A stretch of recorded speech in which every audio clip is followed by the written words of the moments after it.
Halo, Assalamualaikum warahmatullahi wabarakatuh. Pada kesempatan kali ini kita akan lanjutkan belajar kita yang sesuai dengan kisi-kisi terbaru.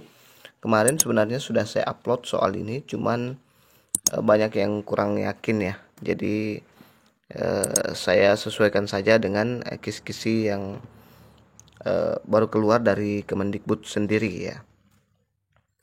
Nah, di situ ada beberapa poin, ada bersikap adil, bukan adil, tegas, disiplin dan sebagainya ya. Berwibawa juga di situ ya. Baik, kita langsung masuk ke soal. Jadi saya fokus di evaluasi dan penilaian siswa ya untuk video kali ini. Baik itu tegas dalam menilai, berwibawa dalam memberikan penilaian dan evaluasi. Artinya akuntabel, dia nanti bisa bertanggung jawab atas penilaian dan evaluasi yang dilakukan. Baik, bagi yang baru bergabung, saya mohon bantuannya untuk klik subscribe, like, dan bantu share atau berkomentarlah di kolom komentar biar saya makin semangat. Nah, kita langsung masuk ke soal yang pertama. Penilaian yang dilakukan oleh seorang guru harus didasarkan pada prosedur dan kriteria yang jelas, tidak dipengaruhi subjektivitas penilai. Hal ini sesuai dengan prinsip A terbuka, B menyeluruh, C bermakna, D adil, E objektif.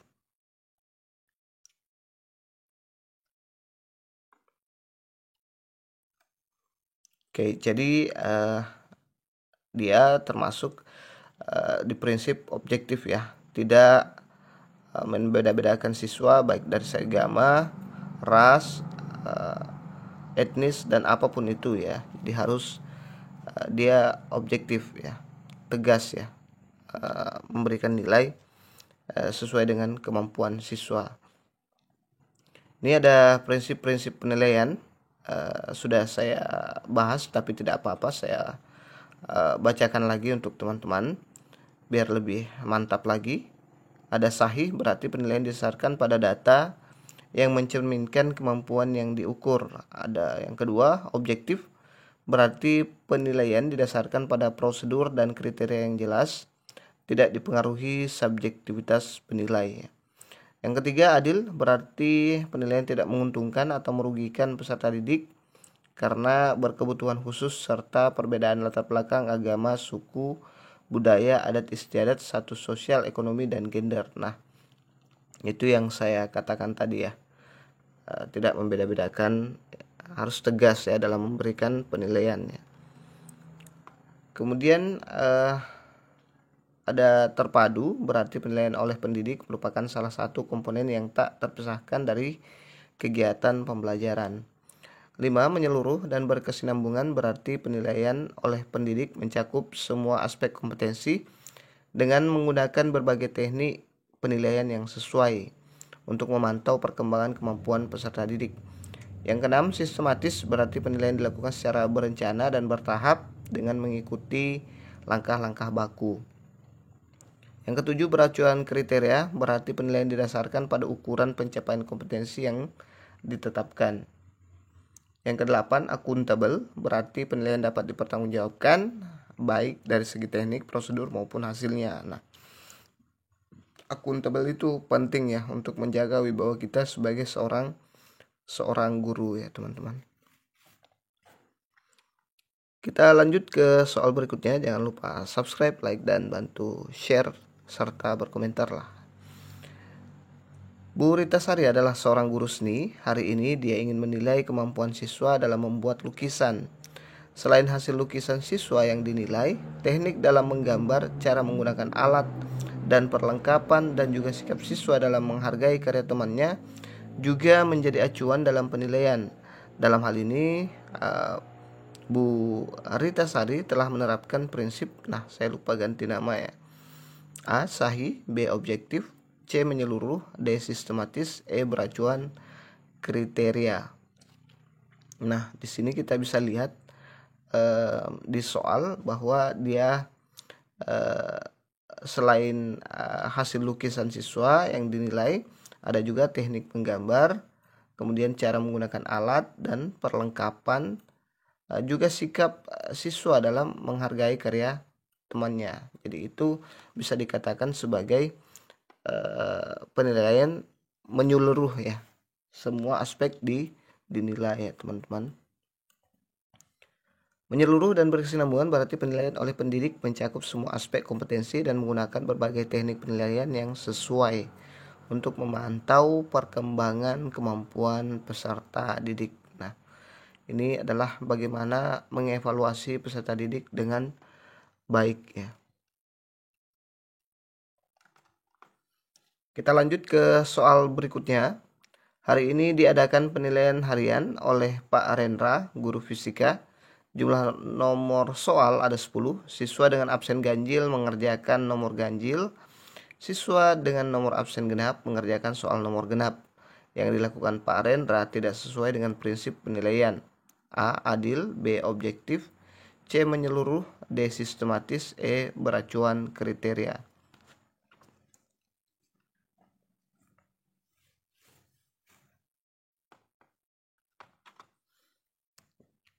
Jadi Pak Rendra ini ada menggunakan ganjil genap ya. Yang bernomor absen ganjil mengerjakan soal ganjil dan bernomor absen genap mengerjakan soal genap ya. Ini tidak sesuai dengan prinsip penilaian adil ya.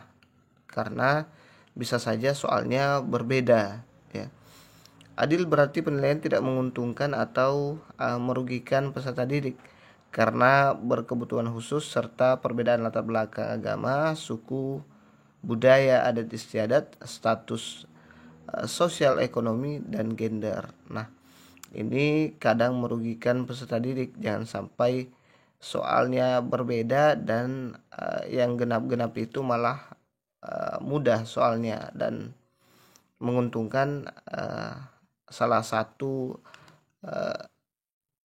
siswa ya, menguntungkan salah satu atau sebelah pihak ya antara ganjil dan genap tersebut. Jadi tidak boleh ya, harus adil ya, harus tidak membeda-bedakan siswa kita baik yang ganjil maupun yang genap ya, seperti yang ada di sini. Baik, kita lanjut ke soal berikutnya. Jangan lupa subscribe dan berkomentar. Pagi ini penyerahan rapor untuk siswa SMP Mekarsari. Bu Neni adalah guru matematika di SMP tersebut. Saat sehabis pembagian rapor, tiba-tiba Bu Neni didatangi oleh orang tua murid sambil marah-marah dan menggerutu karena nilai anaknya jelek, padahal menurutnya anaknya adalah siswa yang pintar. Bu Neni kemudian menjelaskan teknik prosedur dan hasil pengolahan nilainya dari nilai harian PTS dan PAS serta nilai sikap siswa dengan buku catatan penilaian yang lengkap. Dan akhirnya orang tua siswa tersebut dapat mengerti bahwa nilai anaknya memang sesuai dengan fakta. Dengan demikian, Bu Neni telah melaksanakan prinsip penilaian A. Adil, B. Objektif, C. Menyeluruh, D. Sistematis, E. Akuntabel.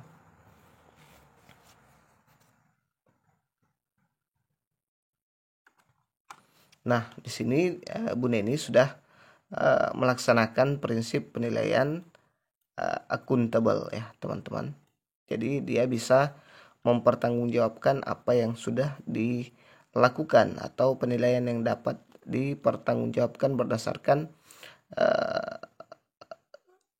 data-data yang sudah ada, baik itu penilaian harian, PTS, dan PAS ya. Dan ini tidak jarang kita temui di sekolah-sekolah kita, apalagi kalau berhubungan dengan uang ya. Ada penerima langsung itu siswa, itu paling sering datang orang tuanya untuk menagih kenapa anaknya tidak menerima uang PKH tersebut ya. Jadi akuntabel ini bisa menjaga wibawa kita sebagai guru dalam melakukan tugas kita. Kita lanjut ke soal berikutnya. Jangan lupa subscribe dan berkomentarlah. Dalam setiap kali penilaian, Pak Jamal selalu membuat rubrik penilaian yang berisi kriteria penilaian yang mencerminkan kompetensi yang akan dinilai. Hal ini sesuai dengan prinsip penilaian A. Sistematis, B. Beracuan kriteria, C. Menyeluruh, D. Sistematis lagi ya, E. Accountable. Coba kita lihat yang mana yang benar. Ya, jadi jawaban yang benar adalah option B. Dia beracuan kriteria ya teman-teman, karena sudah dikasih rubrik penilaian ya yang berisi kriteria yang akan dinilai, berarti dia beracuan kriteria. Penilaian didasarkan pada ukuran pencapaian kompetensi yang ditetapkan. Jadi di sini kita sifatnya terstruktur ya, terbuka dan terstruktur. Nah, ini juga bisa menjaga wibawa kita dan dengan tegas bisa mempertegas penilaian kita, apa-apa saja yang kita nilai di situ. Kita lanjut ke soal berikutnya. Dalam setiap pembelajaran, Pak Chandra selalu mengadakan penilaian untuk melihat daya serap siswa terhadap materi yang telah diberikan.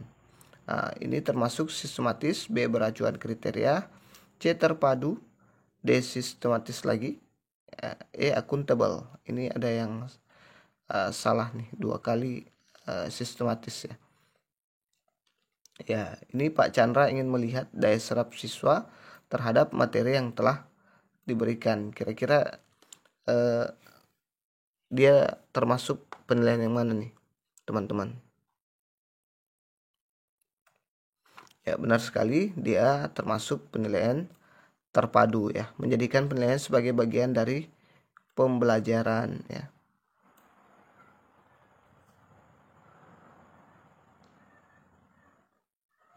Oke, kita lanjut ke soal berikutnya. Pada awal semester, Pak Budi sebagai guru IPA selalu menjelaskan penilaian yang akan dilaksanakan selama 1 semester dan penentuan nilai akhir IPA yang menerapkan prinsip penilaian A. Sistematis, B. Terbuka, C. Terpadu, D. Sistematis, E. Accountable. Sepertinya saya 1 kali angkat option-optionnya ya teman-teman, tapi tidak apa-apa sepanjang itu tidak salah dengan jawaban yang ada. Oke, jadi jawaban yang tepat adalah option B. Dia termasuk di penilaian terbuka ya. Di sini kita sudah lihat di soal menjelaskan penilaian yang akan dilaksanakan, berarti dia sifatnya terbuka, dan ini saya lakukan di setiap awal semester ya teman-teman. Ini saya juga lakukan biar siswa terarah dalam belajarnya dan bisa terkoordinir ya. Nah, di sini selama 1 semester dan penentuan nilai akhir yang menerapkan prinsip penilaian terbuka. Saya juga menerapkan hal yang seperti ini. Menjelaskan semua jenis teknik prosedur dan pengolahan penilaian sampai penentuan akhir. Jadi dia tidak melakukan penilaian secara diam-diam ya. Jadi siswa tahu apa-apa yang bakal dinilai. Jadi enak ya.